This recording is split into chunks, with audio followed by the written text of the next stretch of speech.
వరుణ్ సందేశ్ నటించిన latest movie నింద.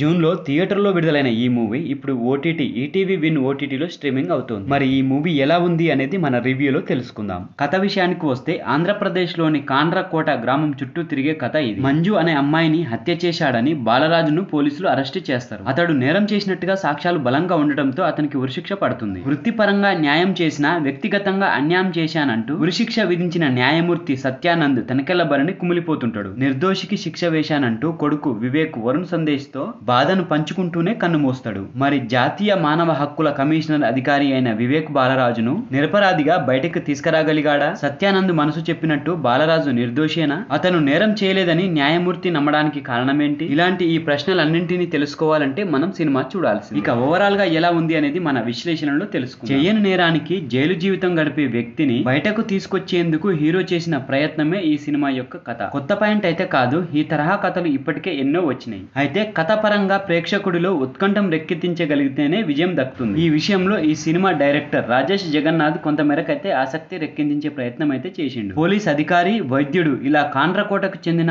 అక్కడ పనిచేసే వారు కిడ్నాప్ కు గురయ్యే సన్నివేశంతో ప్రారంభమైన సినిమా కథ ముందుకెళ్లే కొద్ది కొంచెం స్లోగా అనిపిస్తుంది మనకి. మంజు హత్యకు సంబంధించిన వివరాలు రాబట్టేందుకు హీరో టీం వేసిన ప్లాన్ ఒకటి ఉంటది. ఆ ఎపిసోడ్ మరింత ఆసక్తికరంగా చూపించే అవకాశం ఉన్న కొంచెం రొటీన్ గానే మలిచిండు ఆ సీన్ అయితే. కిడ్నాప్ అయిన వారిలో ఎవరు బాలరాజుకు వ్యతిరేకమో ఆడియన్స్ అయితే ఇట్టే పసిగట్టేయచ్చు. హీరో ఎంట్రీకి చాలా సమయం తీసుకున్న దర్శకుడు మంచి ఇంటర్వెల్ బ్యాంక్ తో సెకండ్ హాఫ్ పై ఆసక్తి కలిగేలా చేసిండు. ఇక సెకండ్ హాఫ్ అయితే కాస్త వేగంగా సాగుతుంది. కీలక పాత్రలైన బాలరాజు, అతడి కుమార్తె సుధా, మంజుల ఫ్లాష్ బ్యాక్ ఎపిసోడ్లు మెప్పిస్తాయి. తండ్రి కూతుళ్ల అనుబంధం, మంజు ప్రేమ కథను చెబుతూ పల్లె వాతావరణాన్ని స్క్రీన్ పైన అయితే చక్కగా చూపించిండు. బాలరాజే మంజును హత్య చేశాడేమో అని ప్రేక్షకుడు ఫీల్ అయ్యేలా కొన్ని సన్నివేశాలు అయితే ఉంటాయి. పాటలున్న ఈ సినిమాలో పెద్దగా ప్రభావం అయితే చూపవు. ముందు అబద్ధాలు చెప్పిన ఎట్టకేలకు ఆ నలుగురు నిజాన్ని అంగీకరించేందుకు సిద్ధమవ్వగా వివేక్ టీమ్ కు ఊహించని షాక్ ఎదురవుతుంది. మంజును తానే హత్య చేశాననే బాలరాజు మాటతో కథ మలుపు తిరుగుతుంది. ఇక క్లైమాక్స్ లో మరో ట్విస్ట్ ను రివీల్ చేస్తూ భావోద్వేగమైన సన్నివేశంతో సినిమా అయితే ముగుస్తుంది. వాస్తవ సంఘటనల ఆధారంగా కథను రాసుకొని ఓ సందేశాన్ని ఇచ్చే ప్రయత్నం అయితే చేసిండు దర్శకుడు రాజేష్ జగన్నాథ్. ఇంకొంచెం స్క్రీన్ ప్లే ని పకడ్బందీగా రాసుకుంటే ఇంకా ఇంట్రెస్టింగ్ గా అనిపించేది. అయినా ఓకే, పర్వాలేదు, ఇప్పుడు ఓటీటీలోనే కాబట్టి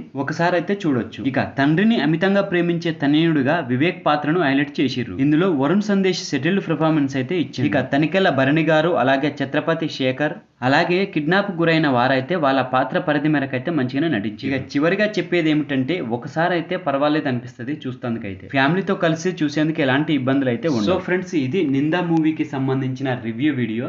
ఈ వీడియో గనక మీకు నచ్చితే మాత్రం మన ఛానల్ని తప్పకుండా సబ్స్క్రైబ్ చేసుకోండి. ఫ్రెండ్స్, ఈ వీడియో కంటే ముందు కిల్ మూవీకి సంబంధించిన రివ్యూ, అలాగే భార్గవి నిలయం మూవీకి సంబంధించిన రివ్యూ వీడియో మన ఛానల్లో అయితే ఉన్నాయి. మరి ఇప్పటి వరకు ఎవరైనా చూడకుంటే తప్పకుండా వెళ్ళి చూడండి ఆ వీడియోస్. థ్యాంక్ యూ ఫ్రెండ్స్, మళ్ళీ ఒక మంచి వీడియోతో మీ ముందుకు వస్తా. అంతవరకు బాయ్.